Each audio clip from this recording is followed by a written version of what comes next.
ಓಂ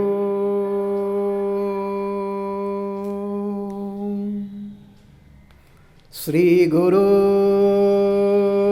ಬಸವಲಿಂಗಾಯ ನಮಃ.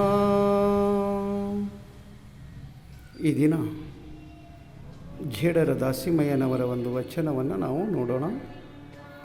ನೀನೀಶ ನೀಯದೆ ಮಾನೀಶ ನೀವನೇ, ನೀನೀಶ ನೀಯದೆ ಮಾನೀಶ ನೀವನೇ, ನೀನೀಸುವ ಕಾರಣ ಮಾನೀಶ ನೀವನು, ನೀನೀಸುವ ಕಾರಣ ಮಾನೀಶ ನೀವನು.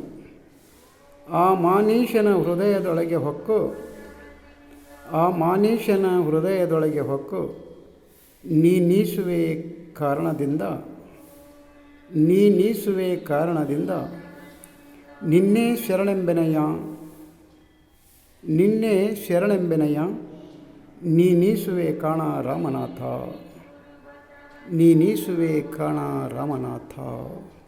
ಇಲ್ಲಿ ಜೇಡರ ದಾಸಿಮಯ್ಯನವರು ಈ ವಚನದಲ್ಲಿ ಒಂದು ದಾಸೋಹದ ಬಗ್ಗೆ, ಒಂದು ಕೊಡುಗೆಯ ಬಗ್ಗೆ, ಒಂದು ಕಾಣಿಕೆಯ ಬಗ್ಗೆ ಇಲ್ಲಿ ಅವರು ಹೇಳ್ತಾ ಇರ್ತಾರೆ.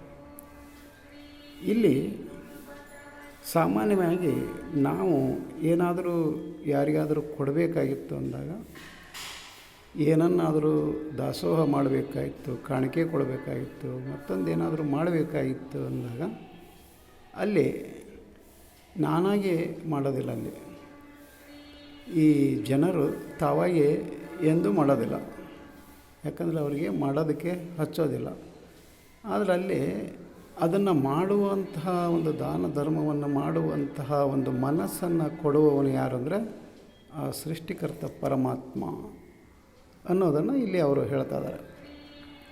ನೀನೀಶ ನೀಯದೆ ಮಾನೀಶ ನೀವನೇ ಅಂದರೆ ನೀನು ಏನು ಸೃಷ್ಟಿಕರ್ತ ಪರಮಾತ್ಮ ಇದ್ದಾನಲ್ಲ, ನೀನು ಕೊಡ್ತಾ ಇದ್ದೀಯಾ, ನೀನು ಕೊಡೋ ಬದಲಿ ಆ ಮನುಷ್ಯ ಏನಾದರೂ ಕೊಡ್ತಾನೋ ಅಂತ ಹೇಳಿ ಪ್ರಶ್ನೆ ಮಾಡ್ತಾರೆ ಅವರು.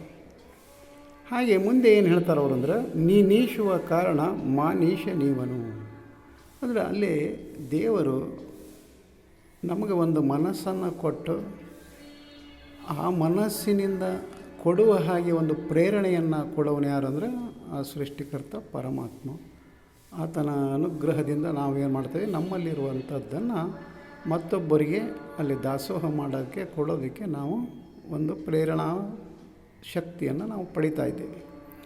ಹಾಗೆ ಮುಂದೆ ಏನು ಹೇಳ್ತಾರೆ ಅವರು, ಆ ಮಾನೀಶನ ಹೃದಯದೊಳಗೆ ಹೊಕ್ಕು ನೀನೀಸುವೆ ಕಾರಣದಿಂದ ಅಂದರೆ ಆ ಮನುಷ್ಯನ ಒಂದು ಮನಸ್ಸಿನೊಳಗೆ ಅಂದರೆ ನಮ್ಮ ಮನಸ್ಸಿನೊಳಗೆ ಆ ಸೃಷ್ಟಿಕರ್ತ ಪರಮಾತ್ಮ ಹೊಕ್ಕು ಅದನ್ನು ಕೊಡು ಅಂತ ಹೇಳಿ ನಮಗೆ ಪ್ರೇರಣೆ ಕೊಡ್ತಾನೆ. ಇಲ್ಲದೆ ಹೋದರೆ ನಾವು ಅದನ್ನು ಕೊಡೋದಕ್ಕೆ ಸಾಧ್ಯವಿಲ್ಲ. ಹಾಗೆ ಯಾರು ಕೊಡಬೇಕು ಅಂದ್ಕೊಂಡಿರಲ್ಲ ಅವರ ಮನಸ್ಸಿನಲ್ಲಿಯೂ ಸಹಿತ ಆತ ಹೊಕ್ಕು ಅವ ಕೊಡು, ದಾಸೋಹ ಮಾಡು, ದಾನ ಮಾಡು, ಧರ್ಮ ಮಾಡು ಅಂತ ಹೇಳಿ ಆತ ಪ್ರೇರಣೆಯನ್ನು ಕೊಡ್ತಾ ಇರ್ತಾನೆ.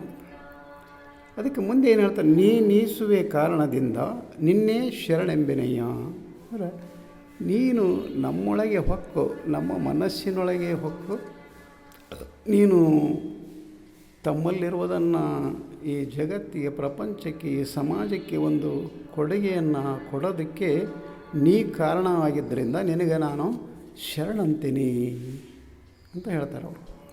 ಯಾಕಂತ ಕೇಳಿ, ನೀನೀಸುವೆ ಕಾಣ ರಾಮನಾಥ ಅಂದರೆ ನೀನು ನಮ್ಮಲ್ಲಿ ಆ ಪ್ರೇರಕ ಒಂದು ಶಕ್ತಿಯಾಗಿ, ಒಂದು ಚೈತನ್ಯ ಆತ್ಮಕವಾದ ಒಂದು ಶಕ್ತಿಯಾಗಿ ನಮ್ಮಲ್ಲಿ ಆತ ದೇವ ಏನು ಮಾಡ್ತಾನಂದರೆ ನಮ್ಮಲ್ಲಿರುವಂಥದ್ದನ್ನು ನಾವೇ ಸಂಪಾದನೆ ಮಾಡಿದರೂ ಸಹಿತಕ್ಕೆ, ನಾವೇ ಗಳಿಸಿದರೂ ಸಹಿತಕ್ಕೆ ಅದನ್ನು ಮತ್ತೊಬ್ಬರಿಗೆ ಹಂಚಬೇಕು, ಕೊಡಬೇಕು ಅನ್ನುವಂಥ ಒಂದು ಭಾವನೆ ಅಲ್ಲಿ ನಮಗೆ ಬರಬೇಕಾಗಿತ್ತು. ಅಂದರೆ ಅಲ್ಲಿ ಯಾರು ಪ್ರೇರಣೆ ಆಗಿರ್ತೈತೆ ಅಂದರೆ ಆ ಸೃಷ್ಟಿಕರ್ತ ಪರಮಾತ್ಮ ಅಲ್ಲಿ ಕೊಡೋಕ್ಕಾಸ್ತಾನೆ.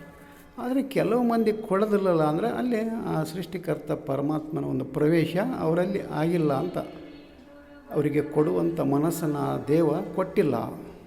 ಅನೇಕ ಕೋಟ್ಯಾಂತರ ರೂಪಾಯಿ ಇರ್ತೈತಿ, ಆಸ್ತಿ ಇರ್ತೈತಿ, ಆದರೆ ಅವರು ಒಂದು ದಾನ ಧರ್ಮಕ್ಕೆ ಕೊಡ್ರಿ, ದಾಸೋಹ ಮಾಡಿರಿ ಅಂದರೆ ಅವರು ಕೊಡೋದಿಲ್ಲ. ಯಾಕಂದರೆ ಅಲ್ಲಿ ಅವ್ರ ಮನಸ್ಸಿನಲ್ಲಿ ಪರಮಾತ್ಮ ಸೃಷ್ಟಿಕರ್ತ ಬಂದು ಕೊಡು ಅಂತ ಹೇಳಿ ಅವರಿಗೆ ಪ್ರೇರಣೆಯನ್ನು ಕೊಡೋದಿಲ್ಲ, ಅದಕ್ಕೋಸ್ಕರ ಅವ್ರು ಕೊಡೋದಿಲ್ಲ. ಆದರೆ ಎಂಥ ಒಬ್ಬ ಬಡವ ಇರಲಿ, ನಿರ್ಗತಿಕ ಇದ್ರೂ ಸಹಿತಕ್ಕೆ ಅವ ಮತ್ತೊಂದನ್ನು, ಒಂದು ರೊಟ್ಟಿ ಇದ್ದರೆ ಅರ್ಧ ರೊಟ್ಟಿ ಆದರೂ ಕೊಟ್ಟು ತಿನ್ನಬೇಕು ಅನ್ನುವಂಥ ಒಂದು ಭಾವನೆ ಆತನಲ್ಲಿ ಬಂದಿದೆ ಅಂದಾಗ ಅಂದರೆ ಆತನಿಗೆ ಆ ಪರಮಾತ್ಮನ ಒಂದು ಅನುಗ್ರಹವಾಗೈತಿ, ಆತನ ಒಂದು ಪ್ರೇರಣಾ ಶಕ್ತಿ ಅವನಲ್ಲಿ ತುಂಬೈತಿ ಅಂತ ನಾವು ತಿಳ್ಕೊಬೇಕಾಗ್ತದೆ.